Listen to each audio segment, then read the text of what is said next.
Across the Western world, there is an ongoing fight. A fight for the so-called legalization of same-sex marriage. Or in short, the fight for marriage equality. This fight is supported by the mainstream media, politicians, Hollywood, etc. So almost every one of us has heard of it. But what almost nobody has heard of is the fact that this fight is entirely bogus. It's a hoax. Moreover, this hoax is so obvious that it is mind-boggling how so many people have fallen for it. So, what is this hoax? How have people been deceived? Well, they have been deceived by the constant repetition of the two big lies. The propagandist Joseph Goebbels once said, if you tell a lie big enough and keep repeating it, people will eventually come to believe it. That's exactly what we have here.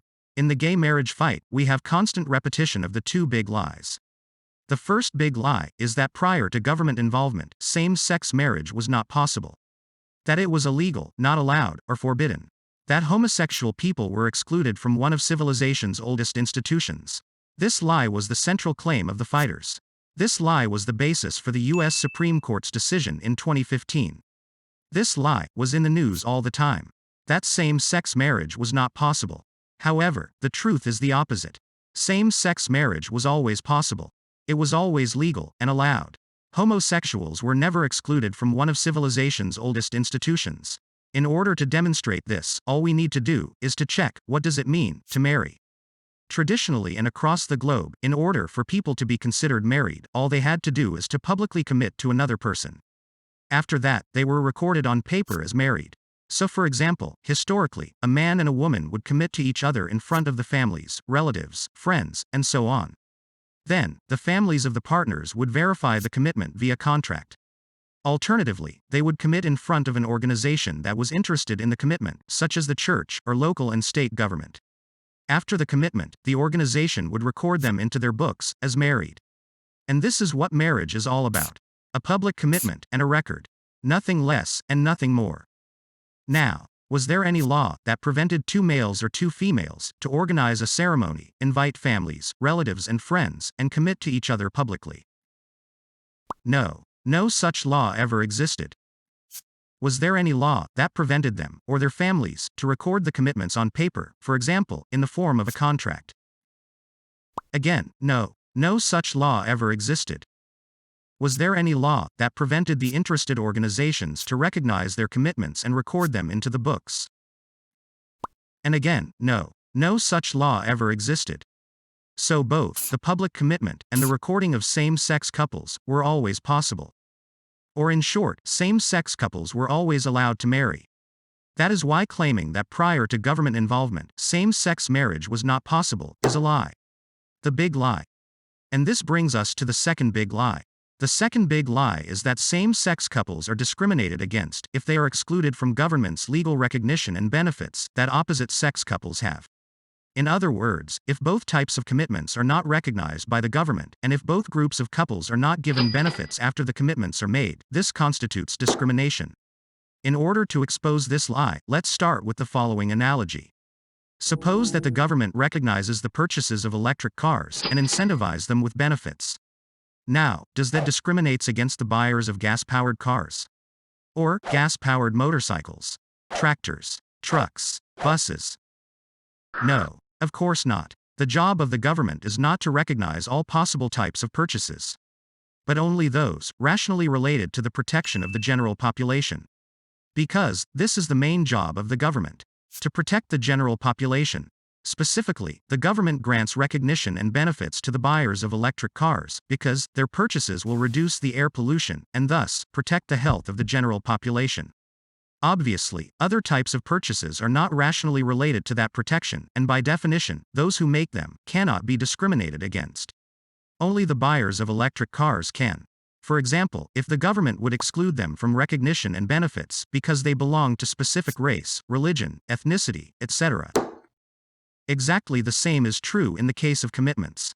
The job of the government is not to recognize and incentivize all possible types of commitments that people can make, be it romantic or non-romantic.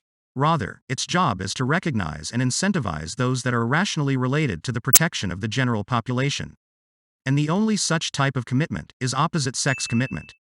Namely, after the opposite-sex couples commit publicly and are recorded into the vital records system, the government can use this record to establish the presumption of paternity if the women conceive. The presumption of paternity means that the husband is automatically presumed to be the biological father, and he is legally obligated to provide for the child. The thinking behind such presumption is simple. A couple publicly committed to lifelong faithfulness and love, therefore, the husband is the biological father of a child born to his wife. The presumption of paternity has been described as one of the strongest and most persuasive known to the law, and its establishment has been a continuous and central reason why the public authorities, from ancient to modern times, have recorded the commitments of opposite-sex couples. If the commitments are not recorded by the authorities, the presumption cannot be established, and the fathers can easily avoid their responsibilities for child support. As a consequence, mothers alone and other people in the general population, such as families and relatives of the mothers, or the taxpayers, are then forced to bear the burdens that are the responsibility of the fathers. The extent of such burdens can be seen in today's public costs of out-of-wedlock births, which in the U.S. are estimated at more than $100 billion per year.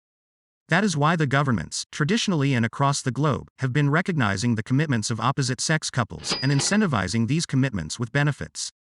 The more of such commitments are recorded by the government, the less costs of out-of-wedlock births will be put on the general population. Obviously, only one person, of opposite sex, can be responsible for making woman pregnant. So it is impossible in principle to use every imaginable type of commitment that various groups of people can make for presuming the biological fatherhood. That is why none of these groups can be discriminated against if they are excluded from governmental recognition and benefits that opposite-sex couples have. Only these couples can be discriminated against. For example, if the government would exclude them from recognition and benefits because they belong to specific race, religion, ethnicity, etc. That is why claiming that such exclusion discriminates against same-sex couples is a lie. The big lie. Unfortunately, on the basis of this big lie, the politicians and judges across the Western world forced the governments to deal with same-sex couples. And now, these couples have insurance, tax, health and pension benefits without any rational basis. Essentially, what the politicians and judges did is this. First, they simply arbitrarily chose one of many possible types of commitments that are not rationally related to the protection of the general population. Then, by a mere political or judicial fiat, they forced the governments to record the couples that made the commitment into the vital records system and grant these couples expensive marital benefits once the record is made. Such political and judicial behavior is a textbook example of misconduct. This misconduct is twofold. First, it misuses public funds for private gain. This is because the general population is forced to fund something that is in no way rationally related to their protection. In short, funds intended for general welfare are misused for private welfare. Second, the misconduct produced institutional discrimination and unequal treatment.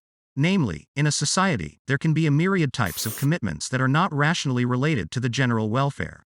The same as people can promise mutual respect, love and understanding to their same-sex romantic partners, people can also make such promises to their cohabiting friends, cousins, siblings, polygamy partners, nuns, friars, etc. Yet, none of these promises would be recognized, recorded and benefited by the government, although they are equally unrelated to the general welfare as the same-sex ones. And this is a textbook example of unequal treatment. People are discriminated against just because they don't prefer same-sex type of commitment. If you promise that you will respect and love your cohabiting sister, you won't be granted benefits. On the other hand, if you promise that you will respect and love your lesbian partner, you will be granted benefits. The injustice, inequality, and discrimination are more than obvious here. Of course, the point is that none of the promises should be granted publicly funded benefits in the first place, given that they are not of the type that is rationally related to the general welfare. Anyhow, only one thing needs to be done in order to correct the misconducts of the politicians and judges. Countries must revoke governmental recording and benefiting of same-sex couples, regardless if this is in the form of marriage or civil partnership. Only in that way, the misconducts can be corrected and the principles of justice, equality, and the rule of the law satisfied.